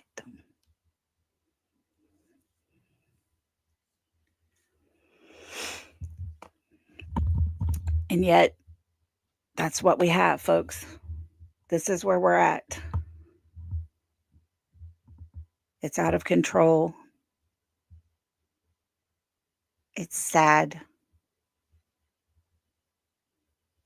It's horrible. Tina girl, the only thing that would make me say that we know that Texas Roadhouse was the last time he was publicly seen. And that was at 6:30 Sunday night. Supposedly, they went home from there. That's the only thing that I trust to be the truth.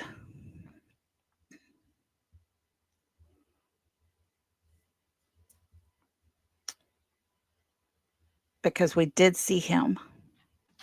And we saw a whole different version of Sebastian Wayne Drake Rogers than what we had been told.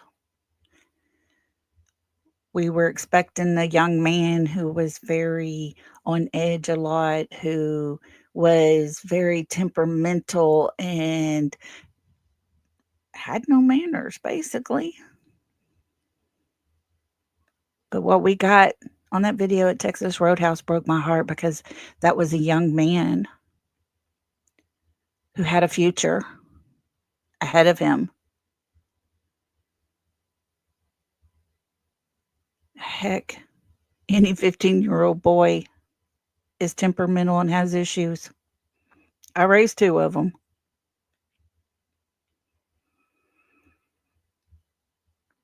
But he had something. He had a future.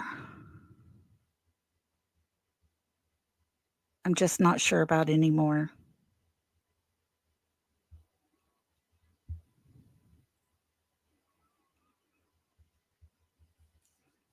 Yeah, exactly. We seen who Seth described in that video, not the one. Yeah, not what they described, was it? Nowhere close, Mohawk Mom. Nowhere close. I was watching the video for the first time with my mouth hanging wide open, going, oh my gosh. He was almost as tall as his mother. But the pictures we saw for daggum 10 months were of a younger version.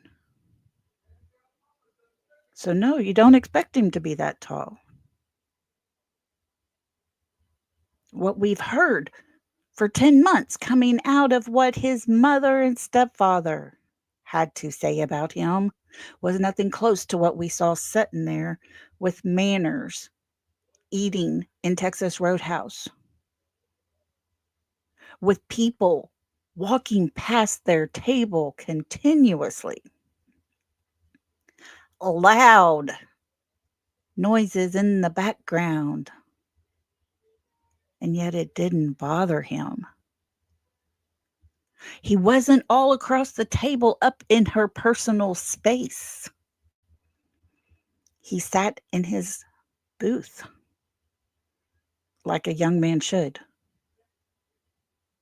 Yeah, broad shoulders. I was so impressed. He was a very handsome young man.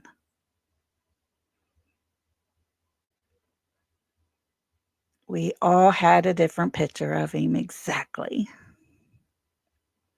I just couldn't believe what I watched for the first time when I saw it, and watching it over and over and over and over, and I'm just like, oh, this is who we should have been looking for. But we weren't given the opportunity to look for that young man. We weren't given the opportunity to look for that young man that was sitting at Texas Roadhouse. Because that's not who his mother and stepfather has told us about, who described to us in details.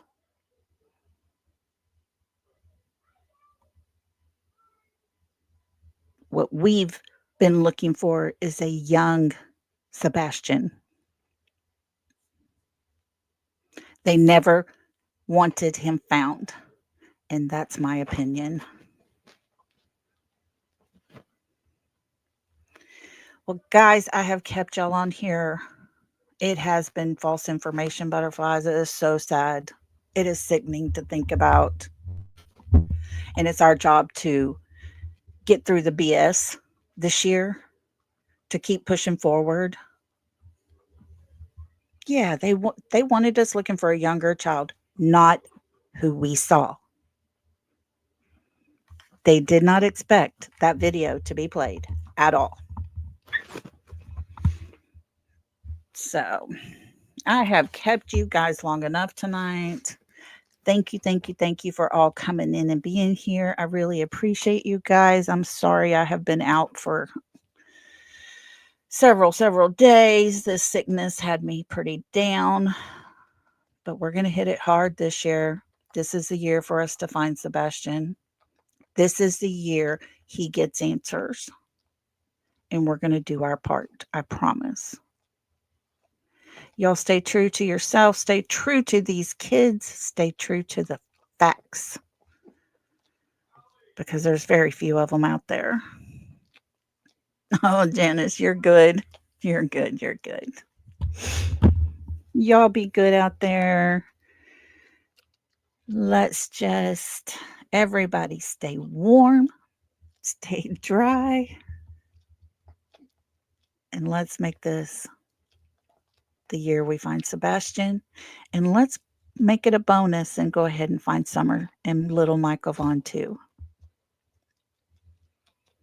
So, y'all be good. We'll see y'all tomorrow. Love and hugs to everybody.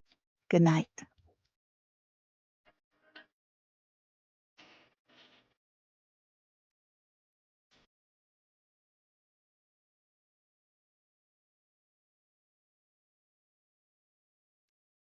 Savior of baby.